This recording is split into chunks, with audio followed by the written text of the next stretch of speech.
So next in line we have a storytelling session by Miss Saowalak Thongkuay,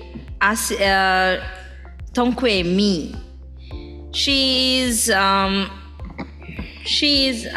She works in ASEAN Disability Forum, Thailand, and she's going to tell the story on the theme of redefining disability, voices of resilience and empowerment. So, an introduction about her, Miss Saowalak Thongkuay. I'm sorry if I'm mispronouncing the name. Okay, means it's correct. So, Miss Saowalak Thongkuay is a leading advocate for the rights of persons with disabilities in the Asia-Pacific region with nearly 2 decades of experience advancing inclusion, equity, and human rights through a gender and disability lens. She currently serves in several influential positions, including board member, Asia Pacific Development Center on Disabilities, APCD, committee member, ASEAN Disability Forum and Asia Pacific Women with Disabilities United, expert member, Human Rights Committee on Gender Discrimination, subcommittee member, Thai Public Broadcasting Service on Media Discrimination, and she chairs as a chairwoman in Association for the Empowerment of Women with Disabilities. Her academic background includes a master's degree in human resource development from Ramkhamhaeng University, Bangkok. A wheelchair user since 1993, she identifies as a woman with disability and proudly describes herself as an agent of change committed to empowerment through a human rights-based approach. Her lived experience has fueled her dedication to advancing the rights of persons with disabilities at both national and regional levels. She had served as an expert member of the Committee of the Determination of Gender Discrimination under Thailand's Gender Equality Act since 2016. In this role, she has reviewed and provided legal commentary on over 40 cases involving discrimination based on gender and disability, each aligned with the Thailand's obligations under the Convention on the Rights of Persons with Disabilities, CRPD. I could go on and on, but I'm going to leave her with the stage. Thank you. Thank you very much for your excellent introductions. I think we have seen each other since yesterday, but I don't have a chance to have a quick some chat with with all of you. I just have a chance to talk with someone, but it is, I observed the conference, 2-day conference until now is very fruitful, and I learned a lot of new, technical thing and technical processes, because I observed that among you, among your guys, some of you are a researcher, some of you are student, or even some of you are a practitioner. But I believe that you are all agents of change. Yeah, I would start my story. I don't want to talk about drama. But I would like to point it out why I become a change agent. And I believe, I'm really confident that I am a change agent. And I am a role model of women with disabilities in Asia Pacific, it might be in around the world. I wasn't born with disabilities. And you can see in my high school, my high school life, I enjoyed inclusive regular high school with my friends without disability. And then in 1997, it was my turning point. I become a person with disability because of the car accident. Okay? It is accident. And then I spent so many years to start my new life. And then the other picture is 2003, when I was on a wheelchair. It looked very confident, right? So my journey as a woman with disabilities has begun since 2000. Since I become person with disability in 1997. But I confident to tell you that my second part, the second part of my life has begun as a woman on the wheelchair, woman with disability in 2002, because I already opened up my eye and enter into society again, restore my independent life. I want to tell you, I have to control too. Okay. I want to tell you that at that time in 1997, before I am confident to be then a practitioner. At that time, there were no role models. How to come back? Okay. There were no role models or no public examples of women with disability living independently. So when I have faced, what I have faced in those days was a long and a difficulties of physical and psychological rehabilitation. I was navigating not only my own body, but although a series of stigma, prejudices, misconceptions from society. It takes like the society allow me has not been designed including me. Per se, society allow me has been built without me. I was no longer considered capability or capable in the eye of society from 1997 to 2002. And then the second part of my life began, as I said. I was a woman with disability using a wheelchair in daily living, working in the regionals and international organizations of persons with disability and the Center of Development Center of Persons with Disability in the Asia, the Pacific. I would like you to know this is something to be understand. That disability itself is not a barrier, but society's responses is. Even after I was ready to work again before 1992, that I jumped into disability movements. I equipped with skills and determination to earn a living.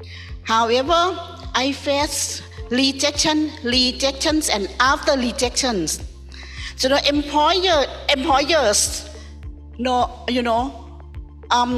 always saw my disabilities before my qualifications.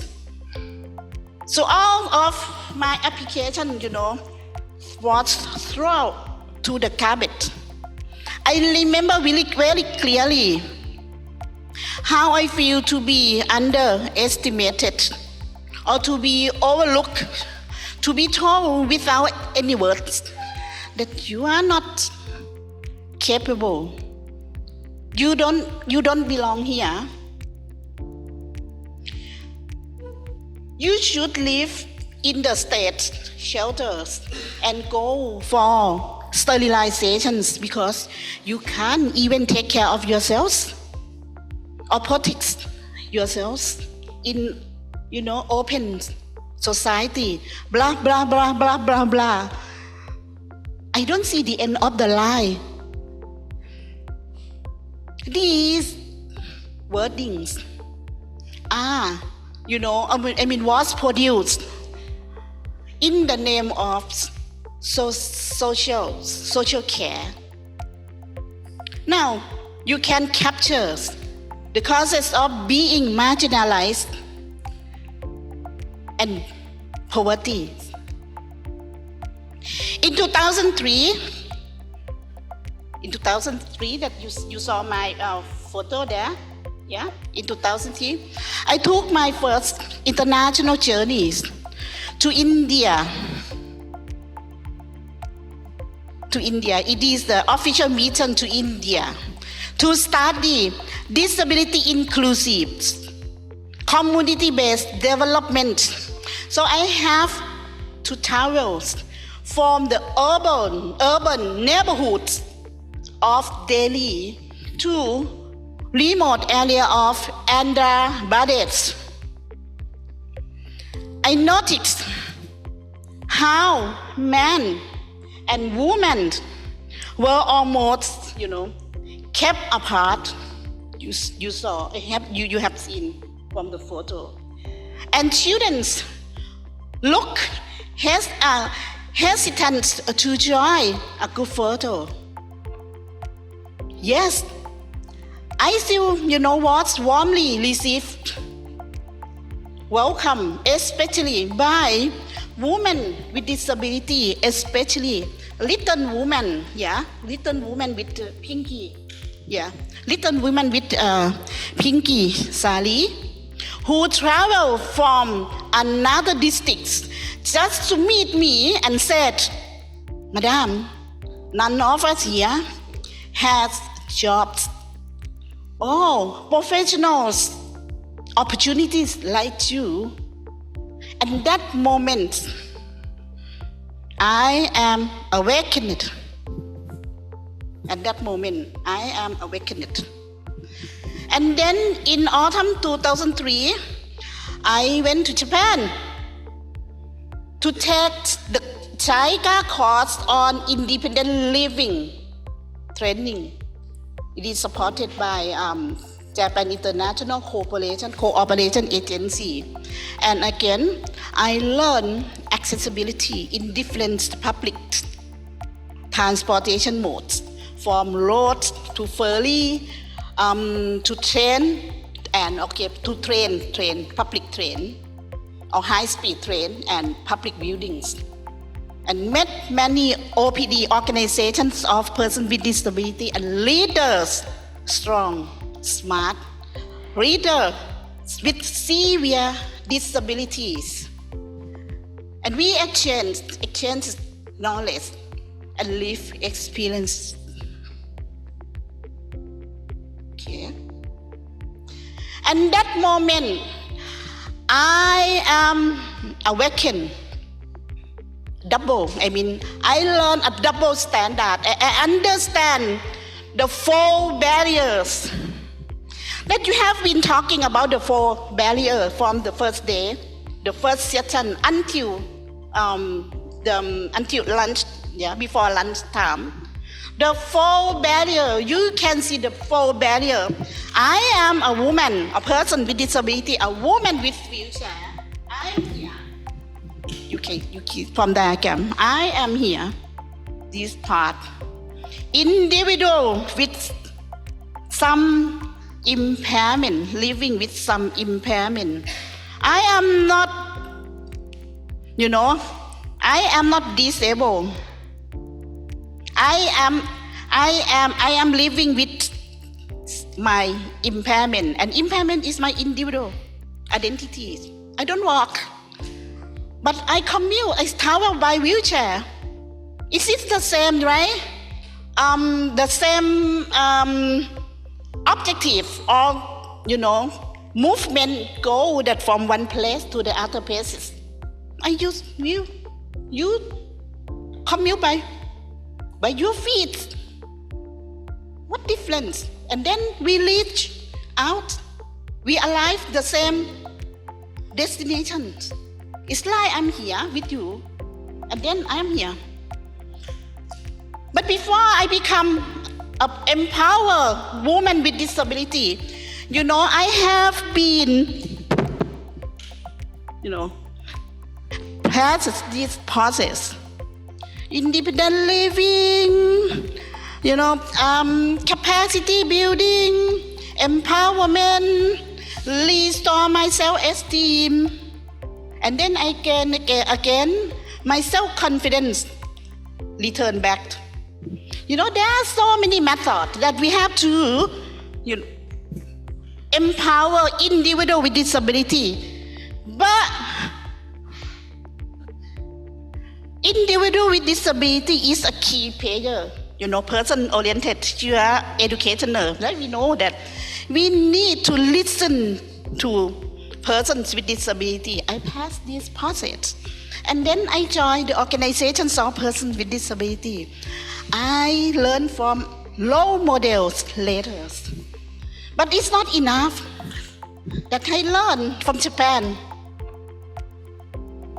You talk about accessibility. You are talking about obstacles. You are talking about barriers. 1.5 days. These 4 barriers, which are physically barrier in physical environment. It is easy to notice. Lump. It is not a lump. Even though the lamp installed outside the meeting room, it is a lamp.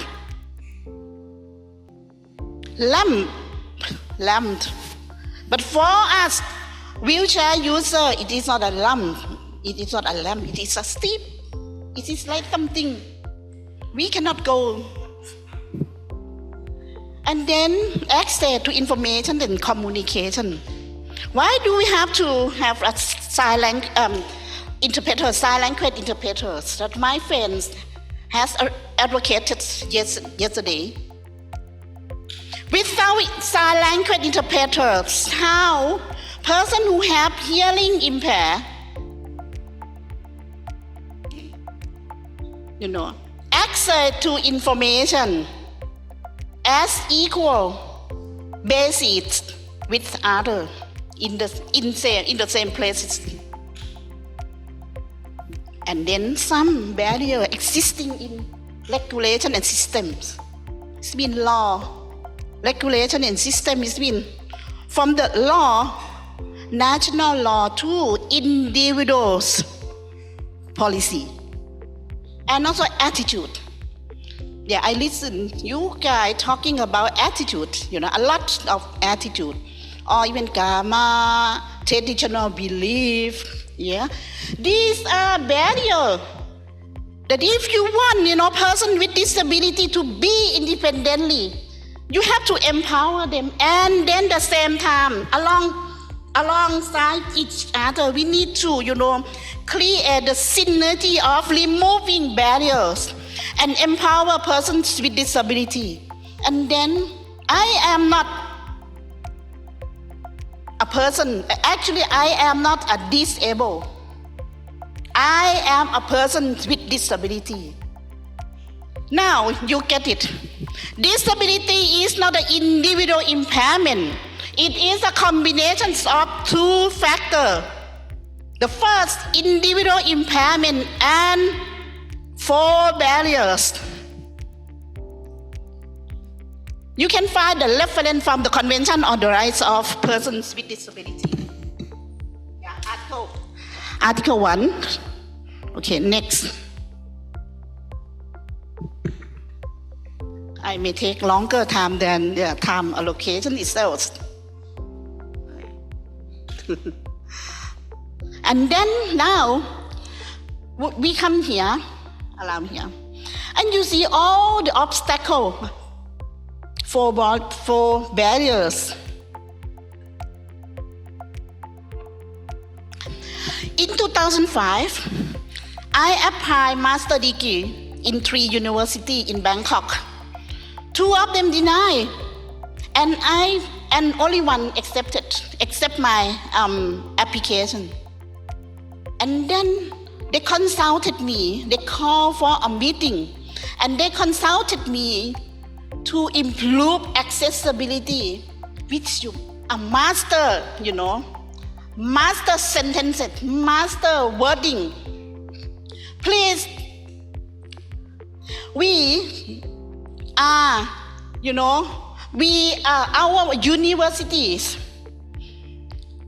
respects all human identity. We accept you, and please inform us how would we change or improve our environment to fit with your requirement to ensure in what extent we could, improve our environments to ensure friendly atmosphere, and you can study here independently and feel confidently. So I graduate, I complete the master degree here. And then in 2009, I was rejected again to study PhD. Why? I applied for PhD on human rights. The committee kindly contacted me individually and said, our campus buildings do not have elevators. The classroom and library are in the second floor. You cannot study here. If you study here, you would be unable to complete your PhD. So all fingers point at me again. And that is the campus of human rights and peace building. Because the library is the second floor. You cannot complete here. But surprisingly, before I applied to this campus, I was an annual guest speaker for PhD candidates. They kindly moved the classroom to the ground floor. You see now, you get it. You get the content, you get the testimony. That attitude and misconception are playing around persons with disability, and 10 finger or even more than 10 finger point to individual impairment, rather than talking about in this PhD case these enabling factor, the barriers. And this is human being. Lifelong learning is characteristic of human being. All human beings are born free and equal. And all human beings are born with love and to be loved by someone. And all human beings doesn't have any limitations of, learning and limitations of self-improvement. And now you can see a lack of accessibility feature in public transport. Now you can see a lack of accessibility features can hinder self-development. And you see Maslow theories. Now, around the world from the global report, there are about 1.3 billion persons with disability around the world. But 80% of them are living in developing countries. And 65% are living in Asia and Pacific, particularly in remote area of each country. Please tell me from the Maslow theory, in which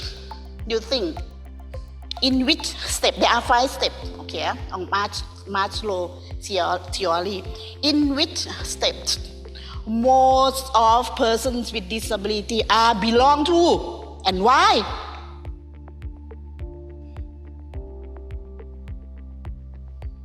Okay, next.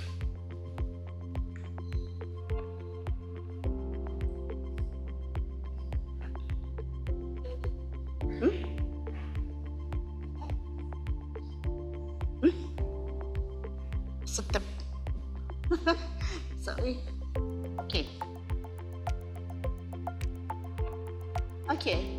And then this is the main reasons why I'm stepping into advocacy. rather than, making money. Because it's useless.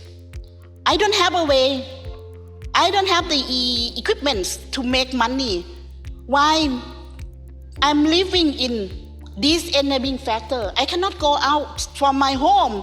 Even I go out from my home, I have to take public taxi. I pay extra cost than my peers. They are using BTS, SkyTrain. They are using metro bus or any public transportation. But I have to pay for taxi, private taxi. So that's why I concentrate to advocacy first. Same. And 2004, since I learned and I'm enlightenment, so I submit the first lawsuit to, maybe some of you already take the SkyTrain, to the SkyTrain company and Bangkok Metropolitan.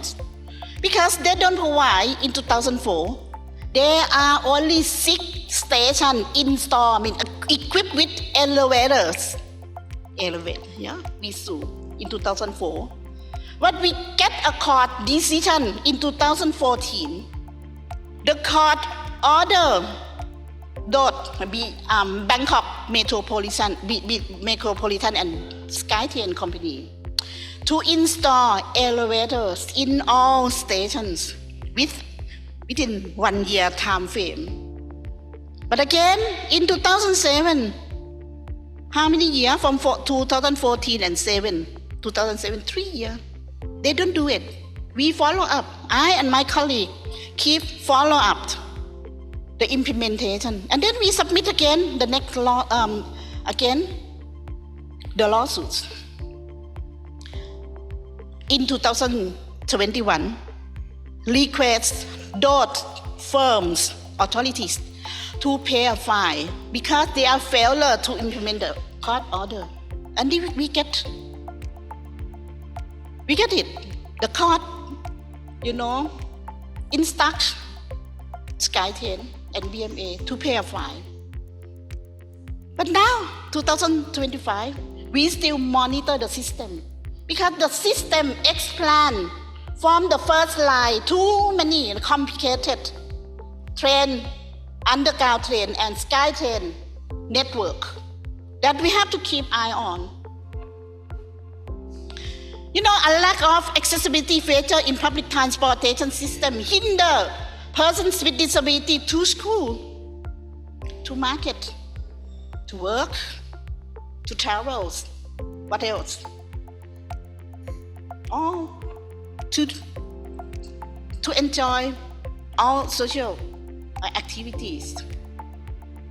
And you recall my life experiences. Next slide, please. Okay.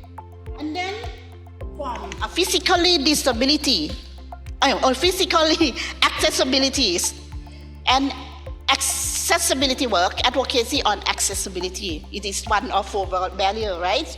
So I jump into advocacy on intersectionality, right? I show up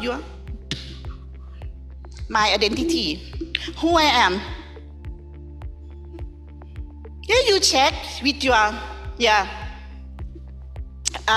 hidden thoughts, okay? Who I am if you accidentally meet me in the public spaces without knowing who I am, okay? I am ordinary person with disability, and then we just accidentally meet up, just walk past by each other on the street. And quickly, how your brain recognize me, who I am. I am a woman, or I am a person with disability. That, I think you get the answer. I am a woman. I identify myself as a woman. Okay. Okay, very funny. My gender, I'm clear. My gender is the same my gender is the same as natural sexuality. Since birth, I am woman. However, when I attend women's movement activity, there is no space for me. They don't talk about women with disability. But why I am, why I have been working, in a disability movement, oh my God, there is no, they don't talk about the issue of reproductive health or even forced sterilization. And I first live experiences with someone in 1997 that tried to, force me to go for sterilization, but nobody talking about it. When I'm talking about, attitude toward gender perspective and women perspective of traditional belief towards women, nobody, I just only a few person, listen. But most of them, it is not so important. We have to talk about accessibility. It is the most important. We are talking about work and employment. We are talking about social pension. It is the more important. Gender is something, we don't need to talk. When I'm talking about, I conduct the research on violence against women. Case study, violence against women and domestic violence and rape case towards intellectual and psychosocial disability. Why I, conduct the public release for the results, the findings, on the back of the state. Some officer come, you don't need to conduct this research. You are finding declared overwork. There is no such cases. So that's why I start learning about intersectionality, and I have found that personal identity such as gender, ethnicity, sexuality, or other, even religious, or other social status affects their access to privilege or oppressions. When we are talking about privilege, we refer to the opportunity and social, political, economic status that some person has over others. For example, I learned maybe from the first, or from my the first international travels, the class privilege of those born into a high caste in Indian society, or privilege of those who born into a landlord family, or those who born into a politician's family, or a privilege of being a man in a patriarchal society, for instance. So that's why, again, we have to stand up. We mean women, all women with disability, regardless their identities. We have to stand up again. No gender discriminations. And then among those, comprehensive work, there are so many, I have many friends with intellectual and psychosocial disability, autism, and what else? Cerebral palsy, CP, and many that is about brain and sensory.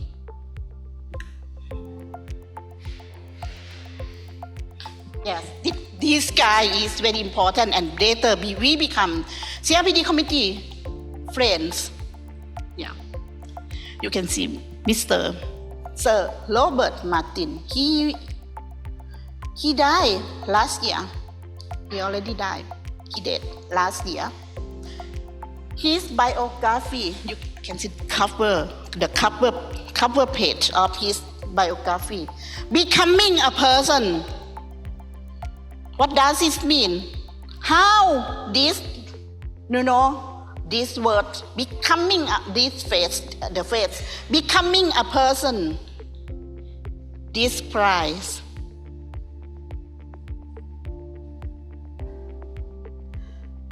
You know, in 2011, as a long period of running advocacy, I got a trauma, but nobody recognized.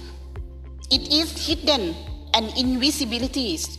So I have managed these psychological challenges with my peer and overcome it.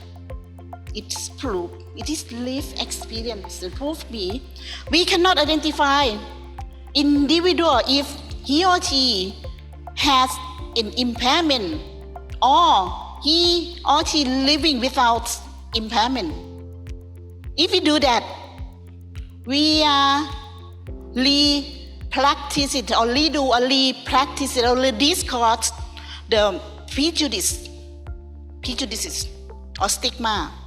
And soon later, you know, I'm really deep, you know, I have really deep gratitude to learn from Sir Robert Martin.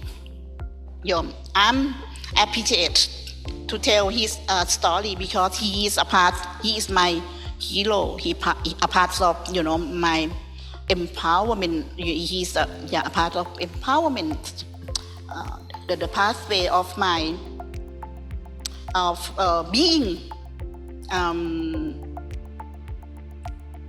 a woman who recognized myself as an ordinary person. You know, he was born with brain damage because of birth difficulty. And then he was sent to stay in the state shelter. He spent his childhood 15 years in the state culture, in the mental deficiency colony. And then he was released when he was 15 and stayed in his parents' home. Unfortunately, he faced again domestic violence. And then he moved to work and stay in the advocacy and care organization for persons with intellectual disability. And during this period, my friend Martin promotes self-advocacy and built public understanding that would enable the movement of persons with intellectual disability from living in institution into living in the community. Okay, what I learned, I think it is relevant to your presentations today. You know, I keep quiet from yesterday until this morning because I'm listening and learn and analyze it. You know, I have my own process of, you know, and analyze it, the story with life academic and life experience story. You know, because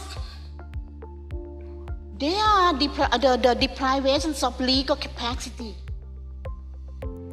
by societal norm. We have to differentiate legal capacity and mental capacity. It is different. It is different. It is not the same. Legal capacity is a formal right to hold and to exercise rights and duty. Everyone has a right to legal capacity.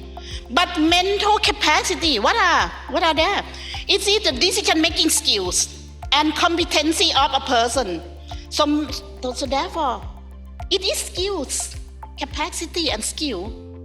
Those skills should be varied from person to another person. We cannot set a standard of decision competencies of the decision. There is no standard. It is vary from one person to another person. You know, from the life experience of Robert Martin, he said that no medicine invented to empower brain growth. But there are some or many practices withheld to enhance mental capacities. So providing appropriate support allow him to understand information needed and understand the consequences of making decision for his case, that those decisions affects his life.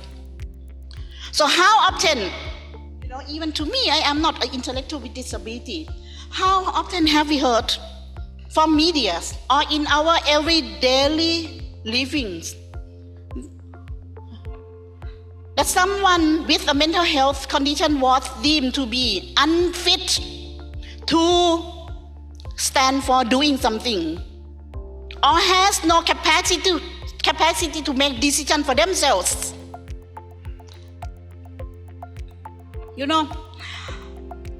But this, we have the our own theory. It is the theories of the human rights of persons with disability.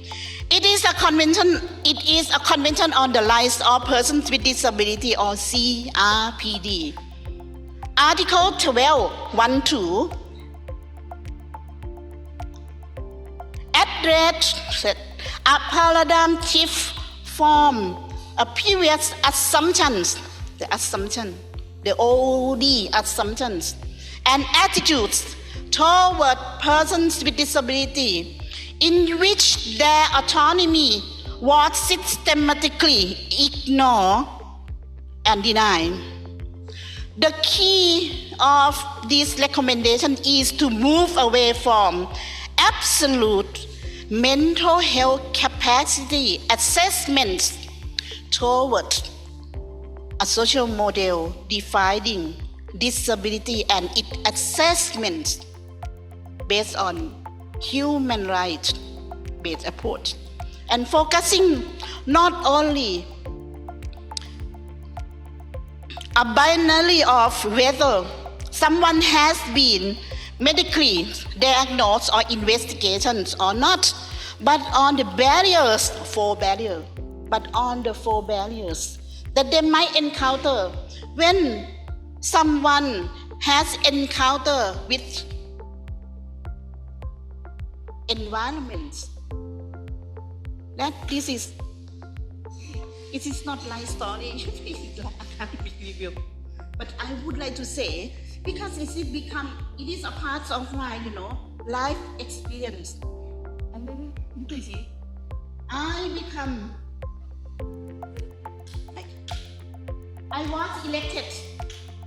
I was elected to be a committee of CRPD in 2021 and terminated in 2024.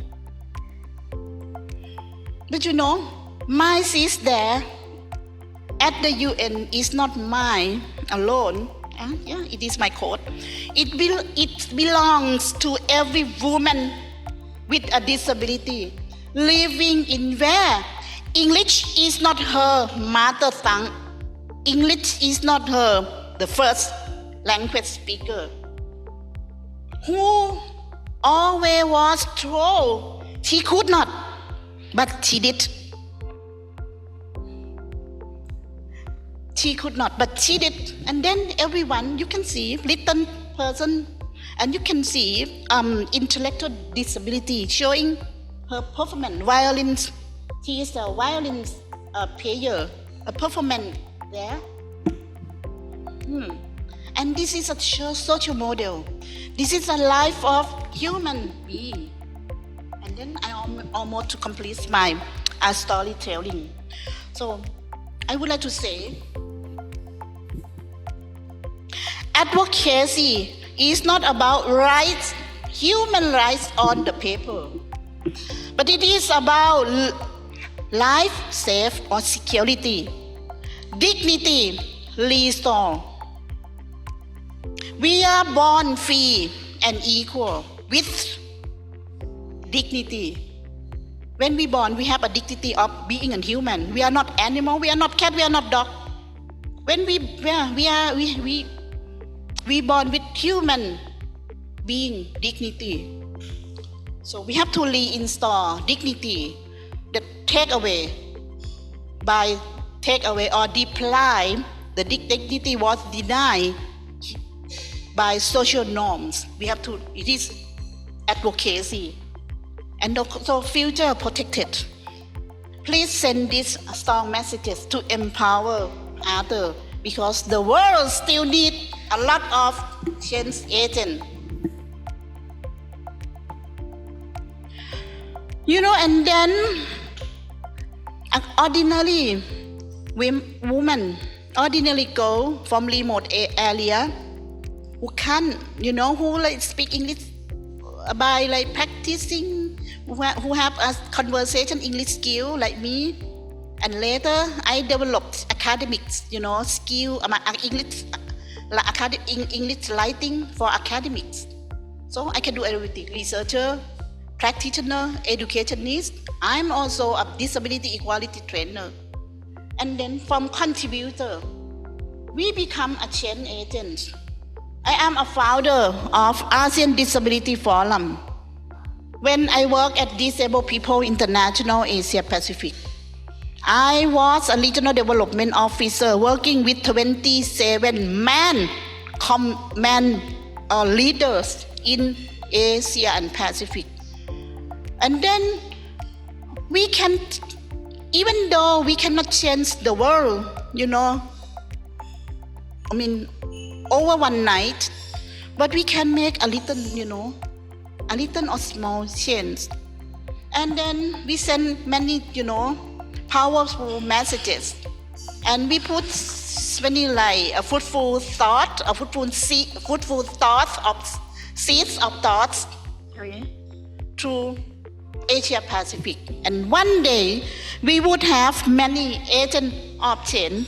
And this ASEAN Disability Forum become an official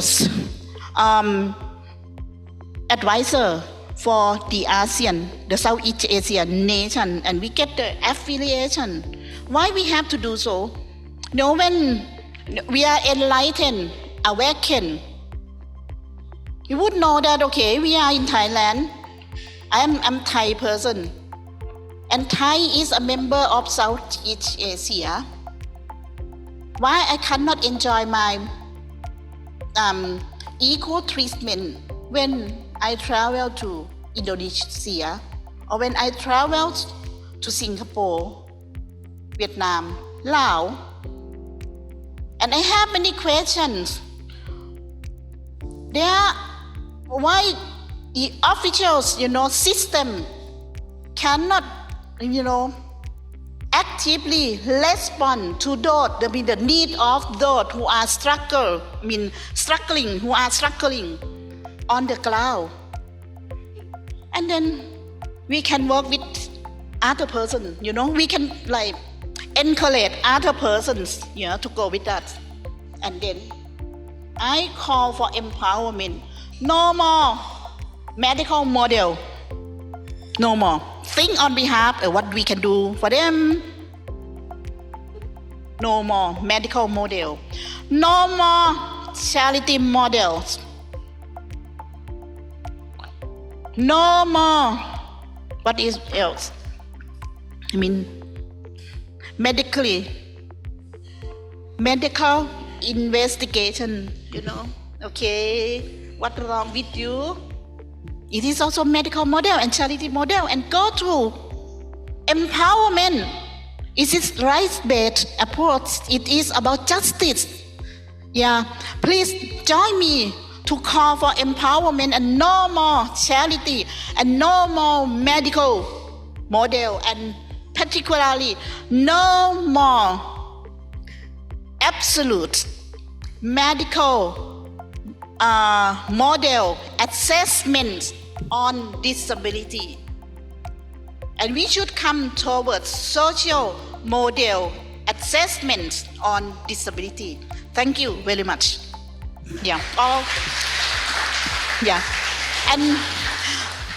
One more big hand for yourself. You are change agent, I believe. Thank you.